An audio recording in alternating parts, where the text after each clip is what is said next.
Bismillahirrahmanirrahim. Assalamualaikum warahmatullahi wabarakatuh. Perkenalkan, nama saya Mas Hadi Masim Hidayat. Saya berasal dari kelas SAH. NIM saya 10 11 90 223. Ya, di sini saya akan menjawab pertanyaan dari sejarah peradaban Islam guna memenuhi tugas ulangan akhir semester. Yang pertama, jelaskan asal mula peradaban Islam di Mekah dan usaha apa saja yang dilakukan Nabi Muhammad dalam menyebarkan agama Islam dan pencapaiannya apa saja. Sebelumnya kita sudah ketahui, sebelum adanya agama Islam di Mekah, para kaum bangsa Arab mengalami fase di mana tidak memiliki nilai moral karena pada waktu itu mereka bertindak sesuka hati dan tanpa adanya aturan.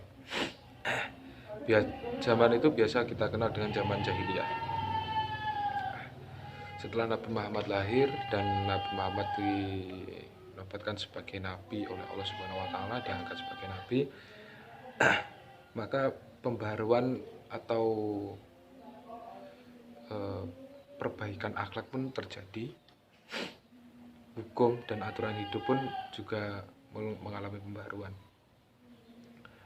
Sedangkan usaha yang dilakukan Nabi dalam menyebarkan agama Islam yaitu yang pertama dengan cara dakwah. Cara dakwah itu menggunakan dua periode, yaitu dengan periode Mekah dan periode Madinah. Dengan periode Mekah itu kurang lebih 13 tahun dan periode Madinah 10 tahun. Tetapi dalam menyebarkan agama Islam tersebut Nabi Muhammad juga tidak putus asa karena sifat keras kepalanya atau jiwa-jiwa jahiliyah mereka yang sudah tertanam dalam hati mereka yang membuat penyebaran agama Islam juga tidak gampang. Dan dakwahnya itu dilakukan secara sembunyi-sembunyi dan kemudian dilakukan secara terang-terangan. Sedangkan pencapaian yang dicapai oleh Nabi Muhammad pada waktu itu adalah dapat menyebarkan agama Islam dan memperbaiki akhlak atau akidah kaum bangsa Arab. Yang kedua, memperkuat ukhuwah umat. Yang ketiga, mendidik akidah umat sesuai dengan Al-Quran. Yang keempat, berkembangnya agama Islam dengan luas. Yang kelima, dalam waktu yang singkat Nabi Muhammad dapat menaklukkan Jazirah Arab. Dan yang nomor dua adalah jelaskan proses peralihan Khalifah Ali bin Abi Thalib ke Muawiyah bin Abu Sufyan. Siapakah tokoh yang terlibat di dalamnya dan apa perbedaan khalifah dan daulah. Proses peralihan dari Khalifah Ali bin Abi Thalib menuju ke Muawiyah itu terjadi pada waktu adanya perang Siffin, adanya perang saudara yaitu di Siffin, dan dimana sementara kemenangan diterima oleh Ali bin Abi Thalib, tetapi Muawiyah mengusulkan adanya perundingan dan Ali pun menyetujuinya. Dan dipandu oleh golongan penengah yang golongan penengah itu sendiri pro atau berpihak pada Muawiyah. Setelah Ali memproklamirkan untuk turun jabatan, di waktu itu Muawiyah langsung menobatkan atau memproklamirkan bahwa dirinya sebagai pengganti dari Ali bin Abi Thalib. Sedangkan orang yang atau tokoh yang terlibat di dalamnya yaitu adanya Amr bin As yang berada di pihak Muawiyah, Musa al-Asy'ari yang berada di pihak Ali, dan golongan penengah yang ada di pihak Muawiyah. Sedangkan perbedaan khalifah dan daulah adalah khalifah adalah jabatan pimpinan umat atau imam setelah atau pengganti kepemimpinan Rasulullah SAW. Sedangkan daulah bila dipadankan dengan bahasa Indonesia itu artinya seperti sebuah negara atau pemerintahan. Jadi khalifah itu pemimpinnya, kalau daulah itu seperti pemerintahannya. Terus yang nomor 3, bagaimana peradaban Islam Bani Umayyah pada masa bagaimana peradaban Islam pada masa Bani Umayyah, dan pada masa siapa Bani Umayyah mengalami kejayaan, dan faktor apa saja yang menjadi penyebab runtuhnya Bani Umayyah. Peradaban Islam pada masa Bani Umayyah terkenal sebagai era yang agresif, di mana perhatiannya tertumpu pada perluasan wilayah dan penaklukan wilayah. Pada masa ini, Bani Umayyah sendiri terkenal mendapat legalitas pada saat perang saudara di Siffin dengan cara curang, dan juga Bani Umayyah dianggap sebagai pengkhianat prinsip demokrasi yang diajarkan Islam, yang mana mengubah kepemimpinannya menjadi turun-temurun atau monarki. Jadi pada masa Bani Umayyah sudah dikatakan sebelumnya pada soal nomor 2, yaitu Bani Umayyah mendapat legalitasnya dengan cara curang, yaitu membohongi Ali. Ketika Ali turun jabatan, dia langsung memproklamirkan kalau dia sebagai penggantinya Ali.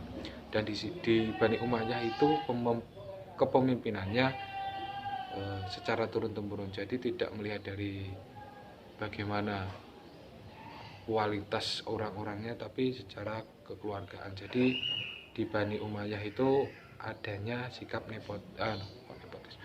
monarki. Dan yang selanjutnya, puncak keemasan Bani Umayyah waktu dipimpin oleh Abdul Malik, dan kejayaan ini bertahan hingga masa kepemimpinan Abdul Aziz. Sedangkan faktor runtuhnya Bani Umayyah, yaitu yang pertama perang saudara antara sesama Bani Umayyah, yang kedua adalah pertentangan antara kelompok Qais dan kelompok Yaman, yang ketiga adalah diskriminasi kaum Mawali oleh Bani Umayyah, yang keempat adalah adanya pemberontakan oleh Bani Abbasiyah. Terus soal yang selanjutnya nomor 4, kenapa Abu Abbas As-Soffah mendapat julukan As-Soffah, dan bagaimana peradaban Islam pada masa Harun ar-Rasyid, dan faktor apa saja yang menjadi runtuhnya Bani Abbasiyah. Sudah kita ketahui bahwa Abu Abbas As-Soffah itu sebagai pemimpin pertama dari dinasti Abbasiyah. Kenapa Abu Abbas itu dijuluki sebagai Abu Abbas As-Soffah? As-Soffah sendiri itu diberikan kepada Abu Abbas karena ia adalah sosok yang sangat benci kepada Bani Umayyah, dan dia dia ingin berusaha untuk memusnahkan semua keturunan dari Bani Umayyah, agar dari keturunan Bani Umayyah itu sendiri tidak lagi menjabat atau memerintah pada kala itu. Dan As-Soffah sendiri itu berarti sang penumpah darah. Jadi itu diberikan kepada Abu Abbas pas karena Abu Abbas telah membantai atau membunuh atau menghabiskan seluruh keturunan dari Bani Umayyah.